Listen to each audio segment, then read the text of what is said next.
first time on the microphone, I discussed in my opposition of LB 623, the letter sent out by the Secretary of State, and I've received numerous questions, both from members within the chamber and from constituents about how voting would be impacted if LB 623 is advanced and DACA recipients, who I think we can all agree are not entitled and should not be entitled to vote, how that would work in our election systems if they have driver's licenses. And I'll again refer to the letter by the Secretary of State because, as he says, the voter registration process is crystal clear that non-citizens are not qualified to register to vote. And that is correct. However, the process by which registering to vote and voting is not really outlined in this letter.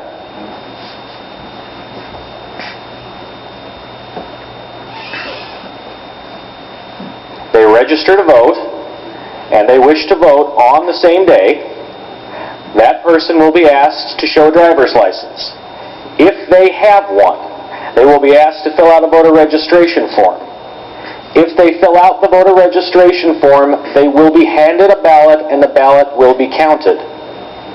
Which means the only thing preventing a person with a driver's license who is also a non-citizen from voting is that person's willful desire to accurately fill out their voter registration form, because the election commissioners do not check citizenship status. That is not part of the voting process. So if we hand out driver's licenses and illegal immigrants show up to the polls, the only thing preventing them from voting is their own consciences. The election commissioners and the clerks don't check. If you don't believe me, call your election commissioner and your clerks.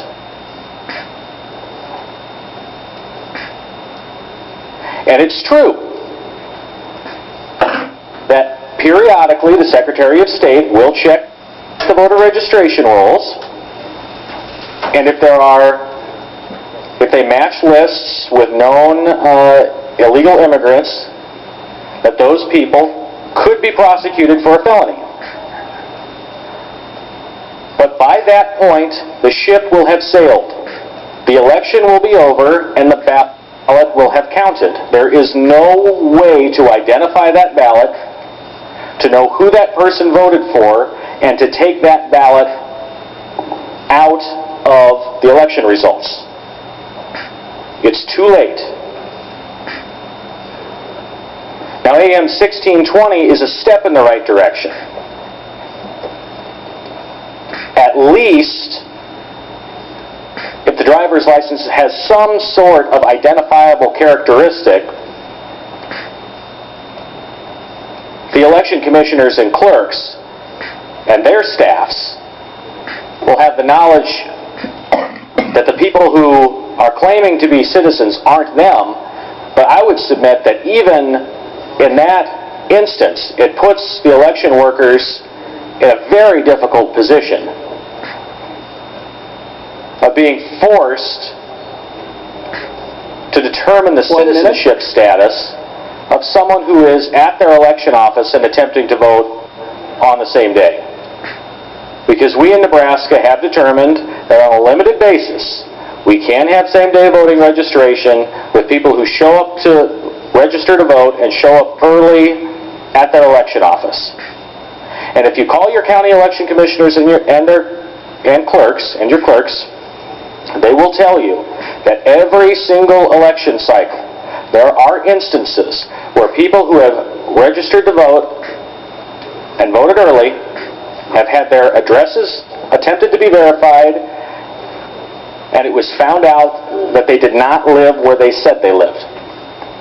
Every single election cycle, and I would submit most likely the overwhelming majority of counties. But certainly in Douglas, Sarpy, and Lancaster County, every single election that happens.